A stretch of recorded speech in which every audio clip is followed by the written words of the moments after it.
La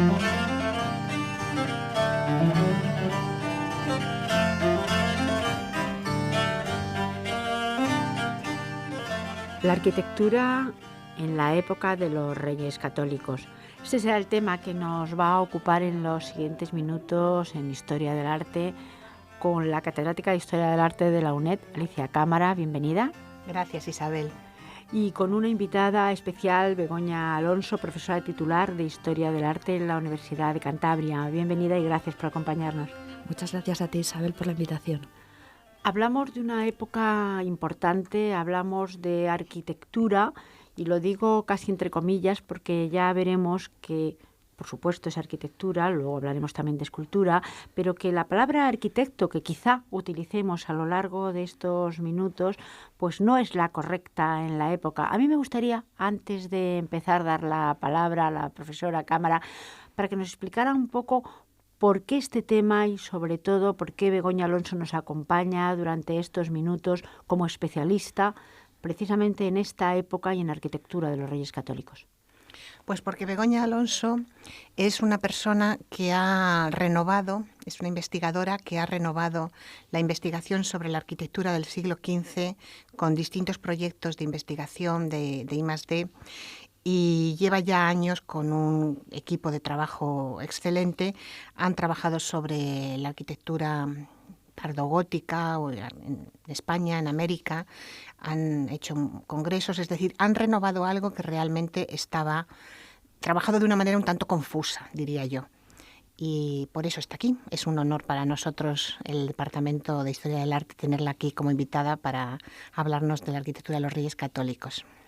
Quizá en el propio título que hemos dado al programa pues ya vayan implícitas muchas cosas. Por ejemplo, cuando hablamos de la época de los Reyes Católicos, no nos referimos solamente a la vida de los Reyes Católicos, quizá pueda ir hasta un poquito más tarde, hasta su nieto Carlos I de España, V de Alemania. De alguna manera, en esta época también hubo un cambio en la arquitectura, hubo un cambio en la manera de hacer. Yo entiendo que no podemos hablar de un arte, de un estilo específico de los Reyes Católicos. Partiendo de esa base, creo que es más apropiado hablar de cuestiones como puede ser llamarlo tardogótico. ¿Por qué defendemos el término de tardogótico frente a otros nombres como pueden ser estilo Isabel, estilo Cisneros, incluso hispano-flamenco, que es un término que se utilizó mucho y se sigue utilizando en la bibliografía actual? Creemos que lo que pasa en España, bueno, lo que pasa en la Corona de Castilla, es equiparable a lo que está pasando en otros reinos peninsulares, como por ejemplo Portugal, con el famoso manuelino. Entendemos que es una renovación del gótico, es gótico, pero entendido de una forma peculiar, con unos artistas que renuevan esas formas básicas, para que nos entendamos, de arcos apuntados, contrafuertes y arbotantes, lo dan otro aire, lo complican, pero a la vez nos están hablando, los promotores sobre todo, nos están haciendo política a través de esta arquitectura y de este arte. Eso pasa con Don Manuel I, eso pasa con los Reyes Católicos, pero en el fondo el estilo no son ellos, sino que hay muchos más promotores de la alta nobleza, del alto clero, están las catedrales, están muchísimos edificios en construcción en un momento que se ha superado, digamos, una crisis política en el reino que permite cierta estabilidad, crecimiento y continuación de obras. Entiendo, por tanto, que en cuanto al estilo, no es que haya un estilo especial, se le puede llamar, pero es un estilo del momento y que se da en más sitios. Por eso el late Gothic, por eso hemos utilizado el término inglés, porque es un cajón donde nos caben muchas cosas. Nos cabe desde este furor de la arquitectura de la época de los Reyes Católicos, pero también nos cabe en la mitad del siglo XV, con lo que pasa con Juan II, nos caben otras promoción de otros nobles medios y altos, nos caben las grandes catedrales, nos cabe muchas más cosas que solo no se pueden explicar dándoles el apellido de unos nobles, dándoles ese calificativo. quizá deberíamos ir un poco a cómo se construye esa arquitectura, ¿verdad? Porque es que si no, nuestros alumnos y mucha gente piensa que la historia del arte es ponerle nombre de estilo a algo. Y realmente creo que tanto Begoña Alonso como yo misma, como otras personas, trabajamos no solamente para definir estilísticamente, sino para entender cómo se construye un sistema, ¿verdad? Y yo creo que en eso Begoña nos va a dar unas claves que nos van a gustar muchísimo. Hablando precisamente de cómo, no tanto quizá de estilo que nos estaba explicando la profesora Alonso, sino de cómo se hace, también parece que es una época de alguna manera con una cierta revolución. Bueno, revolución en cuanto a la manera de hacer y también en cuanto a que los maestros, que hoy podríamos llamar arquitectos, entonces eran maestros o eran canteros, ahora nos explicará las diferencias, o pedreros, cómo de alguna manera empiezan a tener un protagonismo que quizá no tuvieron antes, o cada vez tener más protagonismo, y cómo alrededor de esos talleres se tejía también un gran poder. Cuando hablamos de la arquitectura de esta época, a mí me interesa especialmente la parte social, la historia social de la arquitectura. En este sentido es importante partir de una premisa, no podemos hablar de arquitectos, es decir, la palabra arquitecto, como bien sabe la profesora Alicia Cámara, aparece tiempo después. Estamos hablando de maestros de obra, de maestros de cantería. En este momento, segunda mitad del 15, vamos a decirlo en sentido amplio, estamos hablando de maestros de procedencia norteña, bien cántabros o vascos, que se han formado en torno a grandes talleres que pueden ser las catedrales o de Burgos, o de Oviedo, o de Toledo, o Palencia, donde han llegado unos artistas, maestros de obra, venidos de fuera, con un lenguaje diferente que ha revolucionado esas obras catedralicias. Ese primer eslabón de la cadena que revoluciona todo lo que está pasando, nos le encontramos primero en la Corona de Aragón. Son maestros como Maestre Carlín, que es el que hace la fachada de la Catedral de Barcelona, y Sant Bart, que es el maestro que luego traza la Catedral de Sevilla. En torno a estas grandes sedes, esa primera generación de extranjeros llegados a Castilla van a formar a maestros que proceden de Cantabria o que proceden del norte de España, de la Corona de Castilla. Estos maestros que vienen del extranjero, que vienen de fuera, vienen no solamente con ideas diferentes, sino también con habilidades quizá diferentes, porque no solamente eran maestros en cuanto a la piedra o a la cantería, sino también trabajaban la piedra tan finamente que eran escultores de alguna manera y hacían lo grande, pero también lo decorativo. Efectivamente, por la documentación, sobre todo la documentación que más se ha conservado es la de las grandes sedes catedralicias, archivos de la Catedral de Segovia, de Sevilla, por ejemplo. Estudiando sus cuentas se puede observar cómo a estos maestros venidos de fuera se les paga por dar la traza, es decir, por hacer el dibujo, pero también se les paga por los moldes, es decir, los trabajos más propios de los entalladores, de dar los moldes para el despiece de los pilares, por ejemplo, pero también se les paga por hacer escultura fina, imágenes. Una tarea que poco a poco, con el paso del tiempo, se irá derivando al trabajo propio de un escultor. En este momento se les llama en algunos casos imagineros, como Sebastián de Almohacid, un caso que tenemos documentado y que se conoce. Se dedicaba especialmente a hacer imágenes, se le pagaba por imaginero. Estos eran muy pocos y se les pagaba mucho. El que sumaba además ambas cosas, pues era muy apreciado. Ambas cosas, y debemos unir una tercera que es fundamental, que es el dibujo arquitectónico.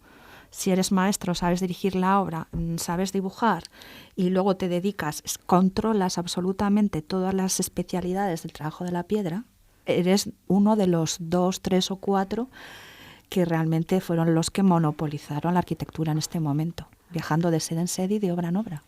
Sí, yo creo que de lo que estáis comentando, una cosa sí me gustaría que quedara clara pensando en nuestros alumnos y pensando que es que el Renacimiento en España es un renacimiento en piedra, en cantería, que eso lo diferencia de otros también en Francia, ¿no? Pero vamos, que ese trabajo de la piedra, de la estereotomía, es algo que caracteriza el Renacimiento español con grandes maestros canteros desde esta época que estamos hablando hasta, por supuesto, llegar al Escorial. Es decir, entender el Renacimiento es entender el arte del corte de la piedra, las trazas para el corte de las piedras y toda esta formación de estos canteros. No sé si estás de acuerdo, pero es que yo creo que es algo que hay que tener muy en cuenta, que no es un renacimiento en ladrillo, que es un renacimiento en piedra, que las grandes obras, que son unos maestros de cantería impresionantes los que tenemos en el Renacimiento español. El trabajo del corte de la piedra es fundamental y se aprende por, digamos, por castellanos en este momento. Las grandes escuelas que fueron los talleres catedralicios, o luego hablaremos, por ejemplo, del caso de la ciudad de Granada, sirvieron de talleres de experimentación. Es difícil entender la arquitectura sin entender la parte social de la arquitectura, en el sentido de que todo se aprende a pie de obra. La visión del Renacimiento como algo teórico aprendido en los libros es difícil de defender cuando sabemos que el oficio se aprendía picando piedra a pie de obra. Y los cortes modernos, a la romana, como dice la documentación, se aprendían aprendiendo, copiando el trabajo de la piedra. Tenemos entonces, por un lado, esta labor de los maestros, de los canteros, de los pedreros, también del taller, porque hay que decir que estos maestros tenían gente y había distintas categorías que hacían diferentes oficios dentro de lo que era la obra. Y por otro lado está la labor social y por otro, juntando la historia del arte con la historia, un momento político muy especial. Por ejemplo, en la Reconquista de Granada o en la conquista de Granada estamos ya hablando de poder y hablando de los reyes católicos queriendo mostrar también a través de una ciudad lo que es el poder y a través también de una arquitectura. El caso de Granada es particularmente importante por lo que supuso, no solo desde el punto de vista de acontecimiento político, de reconquista, de final de reconquista, sino desde el punto de vista de experimentación. Una ciudad conquistada, una ciudad islamizada, de repente llega unos reyes castellanos que imponen un lenguaje arquitectónico completamente diferente. Un lenguaje hecho en piedra, construido por mano de obra que traen de fuera, básicamente de Toledo, y se crea un organigrama profesional que va a controlar todas las obras que hacen los Reyes Católicos en Granada, desde las primeras decisiones que se toman el día siguiente de la conquista de la Alhambra hasta el final, que puede ser, bueno, pues no sé, la construcción del final de la Catedral de Granada. Todo eso está en manos de obra de castellanos, con un lenguaje, por lo tanto, importado, que tiene en sí un sentido fuertemente simbólico. La documentación nos habla de cristianizar Granada, de cuando la visitan cronistas como Antonio de la Laín, habla de que se está construyendo a la manera de España, ad modum Hispaniae. Todo tiene una significación política, al margen de que puede tener sentido religioso el hecho de construir un templo cristiano sobre la antigua mezquita de Aljama. Ahí está la religión por un lado, el urbanismo también. El urbanismo. Porque eso es importante decir que esto de la manera de España tiene que ver también con esas calles estrechas, que no solamente ha ocurrido en Granada, ampliar esas calles y hacer un sistema diferente.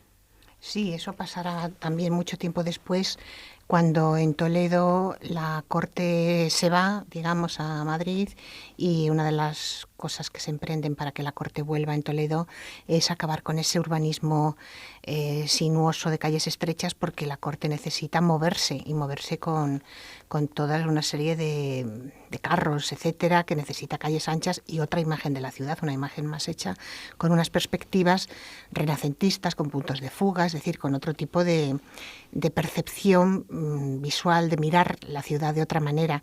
Entonces eso en Granada también sucede, ¿no, Begoña? Pero también en Toledo después. Es decir, que transformar ese urbanismo es también una forma de ejercicio del poder y de un tema políticamente que se puede estudiar también así, sí. Las cuentas reales de Granada son muy ricas, existe muchísima documentación en Simancas.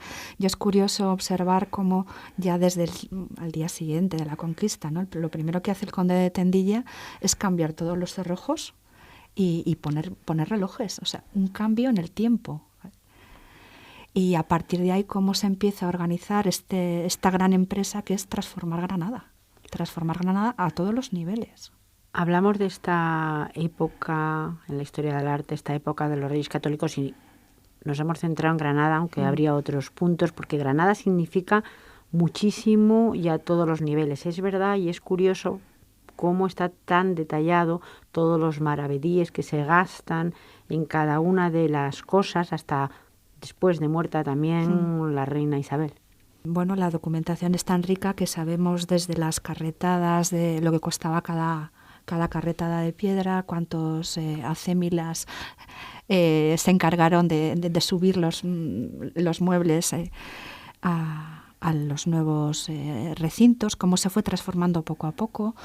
Pero realmente es un proceso que llevó mucho tiempo, porque los reyes católicos no destruyeron, respetaron lo que existía, lo adaptaron a los nuevos usos, pero no hubo una transformación radical del recinto de los palacios nazaríes hasta tiempo después, ¿no, Alicia? Claro, claro. Es que incluso cuando nos vamos al Palacio de Carlos V, que mucha gente lo ve como algo que destruye, realmente tampoco destruye tanto. Es decir, también es una manera de apropiarse desde el poder de ese recinto de poder por parte del Palacio de Carlos V. Claro que hay respeto en la Alhambra, desde los baluartes nuevos que se trazan hasta, no sé, la Puerta de las Granadas también en tiempos del emperador. Es decir, que hay un respeto, que eso también es una cosa interesante de estudiar, que no se destruye con tanta alegría como a veces se ha contado, que no es verdad. No es así. Y volviendo otra vez al oficio, que era algo más que un oficio, ya los maestros, y eso me llama la atención, viajaban hasta con los reyes. Estaban muy bien pagados, y no solamente muy bien pagados, sino muy bien considerados, y eran como alguien al servicio en un nivel bastante alto, algo que quizá no ocurría antes. ¿Es un cambio? Es un cambio realmente. En la documentación podemos rastrear que ya en época de Juan II se habla de algún arquitecto vinculado al rey, pero realmente lo que pasa en la época de los reyes católicos es un poco el antecedente de lo que va a pasar después quizá con Felipe II. Por primera vez podemos hablar de un arquitecto real al servicio de los reyes, en este caso Juan Guas, un arquitecto que viaja con los reyes, que sabemos que habla con la reina detenidamente de algunas obras. Es decir, existe esa relación más o menos cercana, entre comillas, entre lo que puede ser un promotor y lo que es un arquitecto. Cómo el arquitecto se encarga, estoy hablando de arquitecto, pero ya hemos dicho que no podemos utilizar el término en el sentido renacentista de la palabra. Cómo este diseñador de edificios se encarga de poner en piedra un poco la idea que le pudo venir, en este caso, de la reina, que sabemos que es con la que hablaba directamente. Y profesora Alonso, profesora Cámara, ya para acabar, ¿cuáles serían entonces aquellas cuestiones que distinguen de alguna manera esta época, esta larga época, porque ya hemos dicho que va más allá quizá hasta del reinado de los reyes católicos, en la manera sobre todo de hacer, no tanto del estilo, sino en los cambios que se produjeron? Yo hablaría de la importancia que comienza a tener el diseño arquitectónico, a diferencia del gótico de siglos anteriores, cómo los maestros aprenden a dibujar. Nos encontramos las primeras plantas de edificios castellanos, cómo esta habilidad que parece nueva, llegada de Europa o recuperada, bueno, hay muchas teorías al respecto, ¿no? Pero el hecho es que por primera vez tenemos dibujos, ya se aparece en la documentación, constantemente hablándose de trazas. Esta nueva habilidad se va a imponer, hasta que lleguemos a los cuartos de trazas, que ya sabemos que el desarrollo que tuvieron en épocas posteriores, pero es algo completamente nuevo de este momento. Yo poco puedo añadir realmente.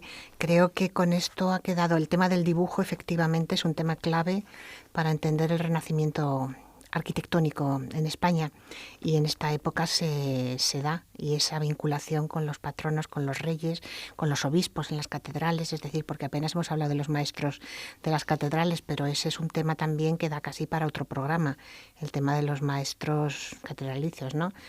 Y luego que a veces nos perdemos también en las palabras, porque, hombre, Juan Guas no fue arquitecto con ese título, pero es que en realidad tiene una capilla funeraria en la parroquia de los Santos Justo y Pastor de Toledo, en el que él se autorretrata como donante, es decir, que realmente no sé qué tiene que envidiar a un Mantegna en Italia, es decir, que estamos aquí hablando de... Y aparece con un compás. Y aparece con un compás, efectivamente. Pues muchísimas gracias, profesor Alonso, profesora Cámara, y como vemos hay tema para bastantes más programas. Muchas gracias. Gracias a ti, Isabel.